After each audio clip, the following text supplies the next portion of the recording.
Shalom, selamat pagi saudara-saudariku yang dikasihi Yesus Kristus Sang Putra Allah. Kita bertemu lagi dalam Renungan Pagi yang dibawakan oleh Pendeta Drison Ginting dengan tema khas Bersama Allah di Waktu Fajar. Semoga firman Allah bersama Anda sepanjang hari. Selamat pagi umat-umat Tuhan. Tidak terasa kita sudah memasuki di bulan November pada tahun ini. Dan sebagai tema untuk renungan kita di sepanjang satu bulan ini adalah Dia peduli kepadamu. Renungan kita pada hari ini, Selasa 1 November 2022 dengan judul Allah menjanjikan kepeduliannya dan menyertai kita. Ayatnya terdapat di dalam Yesaya 43 ayat 2. Apabila engkau menyeberang melalui air, aku akan menyertai engkau, atau melalui sungai-sungai, engkau tidak akan dihanyutkan. Apabila engkau berjalan melalui api, engkau tidak akan dihanguskan, dan nyala api tidak akan membakar engkau.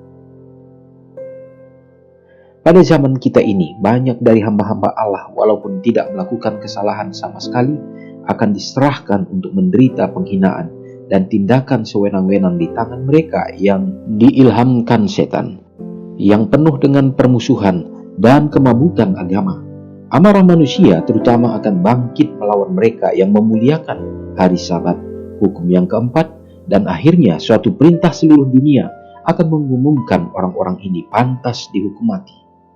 Anak-anaknya harus menyatakan bahwa ia adalah satu-satunya tujuan pembaktian mereka, sehingga dengan demikian tidak ada pertimbangan, bahkan walaupun nyawa itu sendiri yang dapat membujuk mereka untuk mengenakan persetujuan terkecil pun dengan perbaktian yang palsu. Bagi hati yang setia, perintah-perintah orang yang berdosa dan fana itu akan tenggelam, yang tak berarti di samping firman Allah yang kekal. Kebenaran akan ditaati walaupun akibatnya adalah dipenjarakan atau dibuang ataupun kematian. Dalam segala zaman, umat pilihan juru selamat telah dididik dan didisiplin ke sekolah pencobaan. Mereka berjalan dalam jalan-jalan sempit di dunia ini. Mereka dimurnikan di dalam dapur api penderitaan. Demi Yesus, mereka menanggung perlawanan, kebencian, dan fitnahan. Mereka mengikuti Dia melalui pertentangan yang menyedihkan. Mereka menanggung penyangkalan diri dan mengalami kekecewaan pahit. Mereka mengasihi dengan limpah sebab mereka telah diampuni dengan limpah. Mereka telah turut mengambil bagian dalam penderitaan Kristus. Mereka telah dilayakkan untuk turut ambil bagian bersama Dia dalam kemuliaannya. Saudara yang kekasih dalam nama Tuhan, poin penting yang kita peroleh dari renungan kita pada saat ini mengingatkan kembali bahwa kita benar-benar ada di penghujung dari zaman di mana tantangan akan semakin besar. Setan akan menunjukkan kuasanya untuk dapat membuat kita semakin jauh daripada Tuhan. Pertentangan antara kebenaran dan kesalahan, kebaikan dan kejahatan akan semakin nyata. Tinggal bagaimana kita, di pihak mana kita, di mana kita berdiri. Kita harus menentukan saat sekarang ini.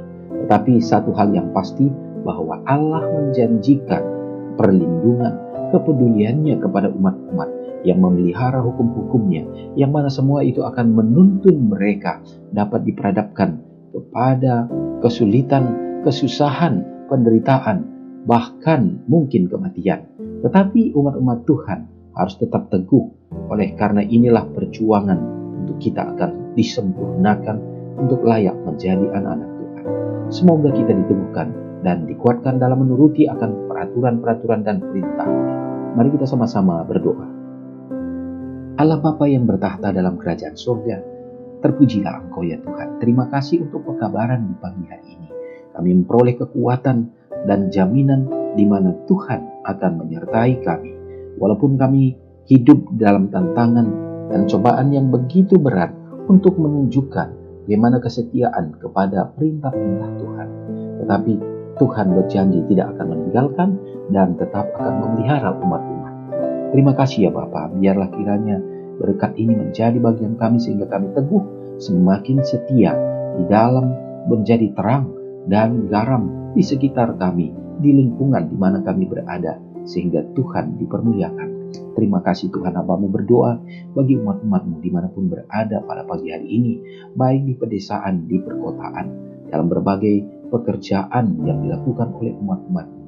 Biarlah Tuhan membukakan tingkap langit, tercurah berkat yang berkelimpahan, sehingga kebutuhan, keperluan keperluan selalu terpenuhi. Memberkati anak-anak di dalam pertumbuhan, dalam perkembangan mereka. Biarlah mereka juga tetap setia di dalam kebenaran. Ya Bapa, terima kasih oleh karena kami yakin dan percaya berkat perlindungan Tuhan menjadi umat-umat-Mu yang berada dalam keadaan sakit sekarang ini. Tuhan akan memberikan pemulihan dan kesembuhan ya Bapa, sehingga mereka bersuka cita untuk dapat beraktivitas seperti biasanya. Ya Tuhan, terpujilah Engkau, oleh karena kami yakin juga percaya bahwa pada hari ini banyak umat-umat Tuhan yang merayakan hari ulang tahun mereka, merasakan berkat khusus yang Tuhan karuniakan. Pertambahkanlah umur yang panjang, kesehatan, dan juga pengharapan selalu ditemukan. Ya Tuhan, terpujilah Engkau untuk segenap kasih-Mu, mengampuni dosa kami.